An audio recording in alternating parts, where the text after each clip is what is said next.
Hello friend, आपके सामने फिर लेकर आ गए हैं। आई थिंक ये फोर्थ लेक्चर होगा। और इस फोर्थ लेक्चर में थोड़ा सा और इम्पोर्टेंट चीजें हैं जो आपको जानने की जरूरी है कि रेनफोर्सिंग बार जो होता है generally available in the market in the following size. ये भी कई बार इंटरव्यू में क्वेश्चन पूछे जाते हैं कि मान लो प्लेन बार ला रहे हो आप, तो किस किस साइज का होता है। तो ये चीजें मतलब उतना याद रखने की जरूरत नहीं है, बट थोड़ा बहुत तो ये याद रखोगे तो और अच्छा है। ठीक है कि 6 mm, 10 mm, 12 mm, 16, 20, 25, 32 mm के ये माइल्ड स्टील प्लेन बार आते हैं। ठीक है, माइल्ड डिफॉर्म HYSD जिसको बोला जाता है वो 8, 10, 12, 16, 20, 22, 25, 28, 32 ये mm के पाए जाते हैं। और TMT जो बार होता है वो 8 mm, 10 mm, 12 mm ये डायमीटर बता रहा है। जो आप स्टील बार लेकर आते हैं ना, उसका डायमीटर क्या है वो चीजें ये बता रहा है। ठीक है, तो कंफ्यूज ना होना ये क्या है सर, mm में 6 mm तो बहुत कम होता है, क्या है, तो वो डायमीटर है उसका। ठीक है, तो ये चीजें ध्यान में रखना। और भी बहुत सारे कुछ इंपॉर्टेंट्स हैं use of reinforcing concrete. Concrete में रेनफोर्स जो यूज करते हैं उसके लिए क्या इंपॉर्टेंट चीजें हैं वो चीजें बता रहा हूँ। जैसे पहला पॉइंट इसमें है कि RCC में कंक्रीट जो होता है वो टेंशन मतलब आप समझ रहे हैं, टेंशन वो में बहुत ही वीक होता है, बहुत ही वीक होता है। बहुत वीक मतलब बहुत ज्यादा वीक नहीं बोल सकते कि जैसे मैं आपको बोलूं कि मैं कंक्रीट जो है उसका FCK जो है ये भी बताऊंगा कि 20 या 25 न्यूटन पर mm स्क्वायर का या M25 ग्रेड का कंक्रीट है। तो टेंसाइल मतलब उसके ऊपर टेंशन आ रहा है, मतलब जैसे कि ये बीम है, अब लोड अप्लाई होगा तो ये कैसे बेंड होगा, इस तरीके का बेंड होगा, ये इस तरीके का हो जाएगा। तो ये वाला जो पार्ट है ना, ये वाला पार्ट, इसमें कंप्रेशन आ रहा है, देख सकते हैं कि इसमें कंप्रेशन आ रहा है, और ये वाले पार्ट में टेंशन आ रहा है। देखो खिंचाव होगा, इस तरफ खिंचाव हो रहा है। ठीक है, तो ये टेंशन जो आ रहा है, तो यहाँ पर कंक्रीट झेल नहीं पाएगा, कंक्रीट जो है वो झेल नहीं पाएगा। तो ये इस वाले पार्ट में मुझे स्टील प्रोवाइड करने पड़ते हैं कि ताकि ये बैलेंस रहे, प्लेन रहे, ऐसे रहे, डिफॉर्म ना हो, ऐसे बेंड ना हो। समझ में आया? ये बेंड ना हो तो उसको रोकता है, इसको ये वाले पार्ट में स्टील को रोकता है, ये वाले पार्ट में कंक्रीट को रोकता है कि ताकि ये एकदम प्लेन रहे। क्लियर? तो टेंशन का मतलब होता है खिंचाव आए या पुलिंग हो रहा हो वहां पर। ठीक है, वो पार्ट में खिंचाव आ रहा है। ठीक है, तो टेंशन, तो कंक्रीट वहां पर वीक होता है, ये भी चीजें ध्यान में रखना। और स्टील स्ट्रांग होता है, steel has a very good tensile strength, therefore steel is use in tension zone. Tension zone इसीलिए स्टील को यूज कहाँ करते हैं, टेंशन जोन में करते हैं। ठीक है, टेंशन जोन समझ रहे हो ना, जैसे मैंने बताया कि इसके लोअर वाला पार्ट में यहाँ पर स्टील को प्रोवाइड करते हैं। क्लियर? अभी ये चीजें देख लो, for mild steel Fe 250 newton, ये तो आपको बता दिया कि ये इतना होता है। ठीक है, और भी कुछ इंपॉर्टेंट पॉइंट है जो आपको मैं बता देता हूँ कि ताकि आपको आइडिया मिल सके। अभी थोड़ा टाइम पहले आपको डिस्कस करके बताया भी था। और ये पेज नंबर आपको 16 में मिलेगा। ये जो पॉइंट मैं बताने वाला हूँ बहुत इंपॉर्टेंट है, कॉम्पिटिटिव एग्जाम के लिए भी इंपॉर्टेंट है, प्लस आपके एग्जाम के लिए भी इंपॉर्टेंट है। ठीक है, कोई एक क्वेश्चन इस पे बना देगा और आपको वैल्यू रखने, ये फॉर्मूले हैं, ये वैल्यू रख के आपको आंसर बताने होंगे। ठीक है, तो रटने से काम नहीं चलेगा, ये समझने से काम चलेगा। ठीक है, बोला जाता है कि एजुकेशन एग्जाम पास करने का नाम नहीं है। एजुकेशन शिक्षा जो होती है ये नॉलेज लेना, नॉलेज देने के काम के लिए आता है। आप अगर नॉलेजेबल हो, किसी भी फील्ड में नॉलेजेबल हो, तो आप बेटर रहोगे उस फील्ड में, उसमें आप काम करते रहोगे। ठीक है, तो नॉलेज लेने से इंपॉर्टेंट रखने का, बाकी डिग्री मिले या ना मिले, सर्टिफिकेट रहे या ना रहे, लेकिन आप को अगर नॉलेज है तो किसी भी फील्ड में आप बेहतर बनोगे। जहां पर भी आप काम कर रहे हो ना, आप बहुत ही बेहतर बनोगे। ठीक है, ये थोड़ा सा फर्क है, ये चीजों को ही हमें बिल्डअप करना है। तो बात कर रहा था कंक्रीट के लिए अगर मैं बात करूं तो फ्लेक्सर स्ट्रेंथ मतलब टेंसाइल स्ट्रेंथ, FCR जिसको बोलते हैं। अब वही कंक्रीट का मुझे फ्लेक्सर स्ट्रेंथ मतलब उसका टेंसाइल स्ट्रेंथ फाइंड आउट करना है, तो उसका फॉर्मूला ध्यान से एकदम इंपॉर्टेंट है, ये बहुत इंपॉर्टेंट कि कंक्रीट का अगर टेंसाइल स्ट्रेंथ फाइंड आउट करना है तो कैसे फाइंड आउट करेंगे, तो 0.7 √FCK से फाइंड आउट कर सकते हैं। ठीक है, ये पेज नंबर IS 456 2000 में पेज नंबर 16 पे मिल भी जाएगा। जैसे फॉर एग्जांपल करके दे भी दिया कि M20 ग्रेड का अगर मुझे फ्लेक्सर स्ट्रेंथ बताना है तो 0.7 √20 कर दिए और इसको सॉल्व किए तो 3.13, मतलब अगर 20 न्यूटन पर mm स्क्वायर का उसका कंप्रेसिव स्ट्रेंथ है तो टेंसाइल स्ट्रेंथ कितना होगा, 3.13 के बराबर होगा। तो ये चीजें ध्यान देना। कई बार परसेंटेज में पूछ लेता है, तो अप्रोक्सीमेट 10% तक दे सकते हो, ठीक है। 10 से 20% तक ऐसे करके दे सकते हो। क्लियर? 10 से 20% टेंसाइल स्ट्रेंथ होता है कंप्रेसिव स्ट्रेंथ का। क्लियर? कंक्रीट के लिए। और भी कुछ इंपॉर्टेंट पॉइंट है, देख लें, बहुत ही काम के हैं। दूसरा बोला है कि इन कॉलम हुआ चाहे बीम हुआ, steel is use to resist compression and also to confine the concrete. ध्यान से समझना कि कॉलम हुआ चाहे बीम हुआ, जो स्टील यूज हुआ होता है वो कंप्रेशन को भी रजिस्ट करता है, ये भी ध्यान देना। कई बार क्या होता है, कंक्रीट जितना कंप्रेशन लेना चाहता है उससे ज्यादा का लोड हुआ तो उसको झेलने के लिए स्टील ही प्रोवाइड करनी पड़ती है, कि ताकि वो, क्योंकि स्टील जो होता है वो टेंसाइल और कंप्रेसिव दोनों के लिए हाई होता है, लेकिन कंक्रीट जो होता है वो सिर्फ और सिर्फ कंप्रेसिव के लिए रहता है, लेकिन एक लिमिट तक रहता है। उससे ज्यादा लोड हो रहा है तो हमें क्या करने पड़ते हैं, स्टील कंप्रेशन जोन में भी प्रोवाइड करने पड़ते हैं, जो आगे आप पढ़ेंगे चैप्टर पे तो आपको समझ में आएगा। थर्ड पॉइंट बोला है, as the temperature coefficient of steel and concrete are nearly equal. क्यों, मतलब क्वेश्चन ये राइज होगा कि क्यों हम स्टील ही यूज करते हैं, एल्युमिनियम यूज क्यों नहीं करते हैं, या और कोई स्टील यूज क्यों नहीं करते? क्योंकि रेनफोर्समेंट तो बोला जाता है कि उसकी शक्ति को बढ़ाने वाला, ठीक है। तो और भी तो मटेरियल हैं जिनकी मतलब स्ट्रेंथ काफी अच्छी होती है, तो वो मटेरियल को क्यों नहीं यूज करते हैं, स्टील को ही क्यों यूज करते हैं? तो उसका रीजन है कि उसका टेम्परेचर कोफिशिएंट होता है, थर्मल कोफिशिएंट भी बोलते हैं, टेम्परेचर कोफिशिएंट भी बोलते हैं। वो स्टील और कंक्रीट का बराबर ही होता है, ऑलमोस्ट, मतलब बराबर नहीं बोले, ऑलमोस्ट एकदम नियर होता है, जिसकी वजह से हम इसको यूज करते हैं कि our temperature stress are reduced when steel is used in concrete. Clear? Fourth point देखेंगे तो the concrete shrinks on setting. Setting करने पे कंक्रीट क्या हो जाता है, श्रिंक कर जाता है, सिकुड़ जाता है। It provide proper bond between steel and concrete, और ये प्रोवाइड भी करता है कि वो उन दोनों के बीच में अच्छे से बॉन्डिंग भी बन जाए।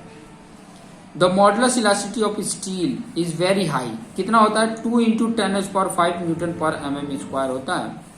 माइल्ड स्टील का है ये वैल्यू, ठीक है। इसी के अप्रोक्सीमेट बाकी सब स्टील की वैल्यू होती है, ठीक है। मॉडुलस, इसी को यंग्स मॉडुलस भी बोलते हैं, तो कंफ्यूज मत होना, ठीक है।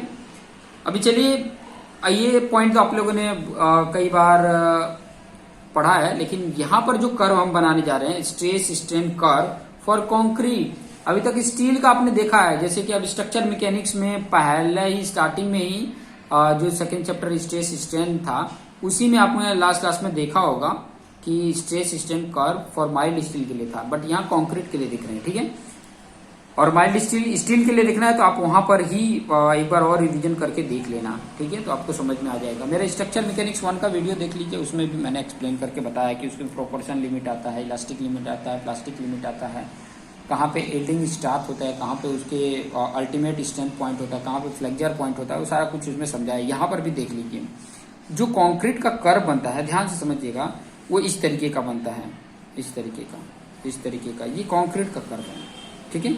ये बता रहा है, ध्यान से समझेंगे कि 0.002 और 0.0035, ध्यान से समझिए, यहां से जो स्ट्रेन उसका होता है, स्ट्रेन है ये चेंज हो रहा है, ये चेंज हो रहा है। 0.002 से 0.0035 में देखोगे तो अगर मान लो ये कर्व को सिर्फ एक लेके चलूं, तो जितना यहाँ पे 0.02 पे स्ट्रेस था वही स्ट्रेस इस पे भी है, ध्यान देना। तो हम स्ट्रेंथ हमेशा कम पे लेके चलते हैं, पहले स्टार्टिंग में जो आया होगा वो स्ट्रेंथ पे, तो हम इसी पे डिजाइन करते हैं, इतने स्ट्रेन पे लेके करते हैं। हालांकि ये मैक्सिमम स्ट्रेन इतना आता है, ठीक है, इसके बाद टूट जाएगा, इससे ज्यादा स्ट्रेन होगा तो टूट जाएगा, ठीक है, कंक्रीट क्या हो जाएगा, टूट जाएगा। तो इस वाले स्ट्रेंथ को लेके, यहां से लेके, क्योंकि ये तो स्ट्रेंथ है ही है, कांस्टेंट है, इतना ही रहता है, लेकिन हम इसी स्ट्रेंथ पे डिजाइन करते हैं, ठीक है। अब देखोगे कि इस पे, इन दोनों में देखो, ये वाला पार्ट कांस्टेंट ही है, यहां से यहां तक ये कांस्टेंट ही है स्ट्रेंथ, बट इस पार्ट पे हम डिजाइन करते हैं। और भी अच्छे से समझ में आएगा जब ये एग्जाम्पल करके बताएंगे, जब सिंगली आरसी बीम को एक्सप्लेन करेंगे तो आपको और अच्छे से समझ में आएगा। क्लियर? एफसीके को कैरेक्टरिस्टिक स्ट्रेंथ ऑफ कंक्रीट बोला जाता है। ये सब चीजें आपको क्लियर हो गई होंगी। कुछ और इंपॉर्टेंट पॉइंट यहाँ पर देख सकते हैं, कुछ और चीजें लेकर आए हैं, जैसे कि स्ट्रेंथ ऑफ कंक्रीट, इस तरीके से भी आप फाइंड आउट कर सकते हैं कि कंक्रीट का स्ट्रेंथ जो होता है, कंक्रीट का, देखो स्ट्रेंथ ऑफ कंक्रीट की जो बात कर रहे हैं, वो जो भी एफसी के कैरेक्टरिस्टिक स्ट्रेंथ है उसका 67% ही हम लेते हैं स्ट्रेंथ ऑफ कंक्रीट का, ठीक है, 67%। जैसे मैंने आपको बताया था कि ये अगर आप इसको एफ सी के डिवाइड बाई एम करेंगे ना तो आपका इतना ही आएगा, ठीक है, ये जो वैल्यू है उतना ही आएगा, ठीक है। करेंगे जैसे 1.1.5 करेंगे तो आपकी वैल्यू इतनी आएगी, ठीक है। Applying partial safety factor Y M करते हैं, ठीक है, जैसे डिजाइन स्ट्रेंथ की बात कर रहे थे तो 0.7 FC5, उसके बाद वाई एम करते हैं, ये वैल्यू आती है। मतलब कहने का मतलब है सिंपल सा कि ये स्ट्रेंथ को लेके हम डिजाइन करते हैं 0.446 FC इसको लेके हम डिजाइन करते हैं, ये डिजाइन स्ट्रेंथ है। ये बता क्या रहा है, थोड़ा सा अगर समझेंगे ध्यान से, अगर इसको समझेंगे तो जो मैंने पहले एक एग्जांपल इसके प्रीवियस वीडियो में एग्जांपल लेके बताया था कि अगर मैं देख रहा हूं कि मेरा इतनी मजबूती है, मैं अगर कम भी अगर पावर लगाता हूं फिर भी सामने वाले को अगर हरा देता हूं, या मेरे कम पावर में भी इस बिल्डिंग का स्ट्रेंथ मतलब जो स्ट्रेंथ है वो बरकरार है, तो काफी अच्छा है ना कि उसके ऊपर और लोड भी पड़ेगा तो भी वो संभाल लेगा, ठीक है। तो कम जितना कम हो सके उतना स्ट्रेंथ लेते हैं, तो 67% को हम लेके चलते हैं, ठीक है। जो भी स्ट्रेंथ आया वो 0.446 को लेके चलते हैं। और कब लेके चलते हैं, व्हेन स्ट्रेन रिचेस 0.002 तो उसी पे करते हैं, उससे ज्यादा पे नहीं करते हैं। द स्ट्रेस बिकम कांस्टेंट, इसके बाद कांस्टेंट हो जाता है तो इसी पे लेके चलते हैं, क्योंकि आगे और ज्यादा स्ट्रेंथ पे अगर ध्यान देंगे तो ये इतने पे जाके तो फेल्ड हो जाएगा, ये भी ध्यान रखें। The concrete is assume to be failed at strength 0.0035 पे। मॉडुलस ऑफ इलास्टिसिटी जो कॉन्क्रीट की होती है वो इस तरीके से फाइंड आउट करते हैं, ठीक है। ये भी क्वेश्चन कई बार पूछा हुआ है। स्टील का तो आप बता देते हो कि 2 × 10⁵ Nm², इस तरीके से बता सकते हो, लेकिन जब कंक्रीट का पूछा जाएगा तो 5000 √FC के, इससे आप फाइंड आउट कर सकते हो। ये 1 मार्क का न्यूमेरिकल बना के दे सकता है। FCK की वैल्यू दिया होगा और पूछ लेगा कि modulus of elasticity of concrete, तो 5000 √FC कर लेना तो आपको वैल्यू मिल जाएगा, ठीक है। यहाँ माइल्ड स्टील के लिए भी कुछ स्ट्रेस स्ट्रेन कर्व बनाया है, बट मैं तो ये बोलूंगा कि ये उतना बेटर नहीं करेगा जो आपको मैंने बताया है स्ट्रेंथ ऑफ मटेरियल में, उसको आप देखो, ये इस पे क्वेश्चन भी नहीं पूछेगा, ठीक है। तो कुछ और इससे जुड़ी हुई इंपॉर्टेंट पॉइंट जो है यहाँ पर आप देख सकते हो कि stress strain curve for steel के लिए, फॉर माइल्ड स्टील है तो stress is proportional to strain up to yielding point, ये तो हमने बताया कि प्रोपोर्शन लिमिट होता है, फिर उसके बाद यील्ड पॉइंट आ जाता है, वहां से यील्डिंग बियॉन्ड होता है तो प्लास्टिक लिमिट में आ जाता है, फिर बाद में फ्रैक्चर में आ जाता है। तो remain constant and strain increase. Modulus of elasticity steel के लिए तो आपको बताई है 2 × 10⁵। For mild steel there is abrupt change for elastic condition in plastic condition, मतलब कुछ चेंज होता है इलास्टिक से प्लास्टिक चेंज में, ये चीजें देख सकते हैं। बाकी सभी जितना ये इंट्रोडक्शन के पार्ट थे तो समझाया ही मैंने, ठीक है। तो और छोटे छोटे डेफिनेशन है इसी से रिलेटेड, तो वो चीजें बताने की जरूरत नहीं है। जितना इन्फॉर्मेशन मैंने आपको इसमें दिया है वो इन्फॉर्मेशन को देखिए, तो ये इंट्रोडक्शन वाला पार्ट कंप्लीट होता है। इसके बाद हम पॉइंट देखेंगे, कुछ जनरल इंपॉर्टेंट पॉइंट है, ठीक है। जैसे कि मैंने ये चैप्टर से मैं बताया था स्टार्टिंग में, सेकंड चैप्टर जो है वो 5th यूनिट से लिया गया है। 5th यूनिट में कुछ जनरल चीजें हैं वो भी हम थोड़ा सा देख लेंगे। वो भी बेसिक चीजें ही हैं कि आगे आपको बहुत हेल्प करेगा कि जब सिंगली डिजाइन करेंगे, सिंगली आरसी बीम डिजाइन कर रहे हैं या डबली आरसी बीम डिजाइन कर रहे हैं, चाहे टी बीम डिजाइन कर रहे हैं, और ये तीनों चैप्टर जो हैं वो काफी आपके लिए इंपॉर्टेंट है, क्योंकि मैंने बताया था कि 22 मार्क्स आपको यहीं से मिल जाने वाले हैं। 3 chapter, singly RC beam, doubly RC beam और टी बीम, ठीक है। ये तीनों को अगर अच्छे से डिजाइन कर रहे हैं, आपको आ जा रहा है, तो 22 मार्क्स तो वहीं से रखे हुए हैं। और यहाँ जो इन्फॉर्मेशन मैंने IS 456-2000 से दिया, ये तो कोड से भी आपको मिल जाएगा। हालांकि बहुत सारी चीजें कोड से मिल जाएंगी, लेकिन आपको पता रहेगा तभी ना। तो ये सारे इन्फॉर्मेशन आपको कलेक्ट करते रहना है, और जो आपको डाउट होता है, ठीक है, जो आपको डाउट होता है, चलिए इस पे एक क्वेश्चन दे देते हैं कि मान लीजिए कि इस पे भी आपको कमेंट करके बताना है। FCK अगर 25 Nm² दिया है तो इसका EC क्या होगा, ये आप कमेंट करके बताएंगे, वैल्यू कमेंट करके बताएंगे। जो फर्स्ट कमेंट बताएगा उसको मैम उसके लिए मतलब सभी क्लैप करेंगे, ठीक है, सभी एक साथ क्लैप करेंगे कि बंदे ने मतलब फर्स्ट कमेंट करके बताया है कि अगर ये 25 मीटर पर, वो भी सही भी होना चाहिए, ये भी ध्यान देना। कमेंट जरूर करके बताएं कि ताकि वैल्यू कितनी आई। ओके, तो ये थोड़ा सा था इंट्रोडक्शन। उसके बाद थोड़ा जनरल कुछ पॉइंट देखेंगे जो बेसिक नॉलेज ही है।